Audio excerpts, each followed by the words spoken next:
മണിരത്നത്തിന്റെ സംവിധാനത്തിൽ പുറത്തിറങ്ങിയ ഗീതാഞ്ജലി എന്ന മൂവി നിങ്ങളിൽ എത്ര പേര് കണ്ടിട്ടുണ്ട്? ട്രാജിക് ലവ് സ്റ്റോറീസ് ഉള്ള സിനിമകൾ നമ്മൾ ഒരുപാട് കണ്ടിട്ടുണ്ട്. For example Dil Bechara, Aashiqui 2, Sanam Teri Kasam, the fault in our stars, അങ്ങനെ കുറേ. അമോർ ഫാറ്റി എന്നൊരു വേർഡ് കേട്ടിട്ടുണ്ടോ? ലൈഫിൽ എന്ത് ചാലഞ്ചസ് വന്നാലും അത് നമ്മുടെ ഫെയ്റ്റ് അല്ല, അതിൽ റിഗ്രറ്റ് ഇല്ലാതെ അതിനെ അക്സെപ്റ്റ് ചെയ്യുന്നതിനാണ് അമോർ ഫാറ്റി എന്ന് പറയുന്നത്. ഈ ഒരു കോൺസെപ്റ്റിനെ ബേസ് ചെയ്തിട്ടാണ് ഞാൻ ഈ പറഞ്ഞ സിനിമകളൊക്കെ ചെയ്തിട്ടുള്ളത്. ഇതിൽ ടോപ്പിൽ നിൽക്കുന്ന സിനിമയാണ് ഗീതാഞ്ജലി. നായകന് ക്യാൻസർ, നായികയ്ക്ക് ഹാർട്ട് പ്രോബ്ലം.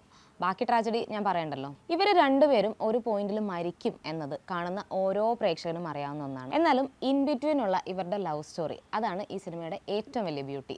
മണിരത്നം ചെയ്തിട്ടുള്ള ഏക തെലുങ്ക് മൂവി കൂടെയാണ് ഗീതാഞ്ജലി. ഡൽഹിയിലെ 11 വയസ്സുള്ള ഒരു കുട്ടി, ഈ കുട്ടിക്ക് ക്യാൻസർ വന്നപ്പോൾ ഒരു ഡയറി സ്ഥിരമായി കീപ്പ് ചെയ്തു. ഈ കുട്ടിയുടെ ഒരു ഇമോഷണൽ ജേണിയാണ് ആ ഡയറി.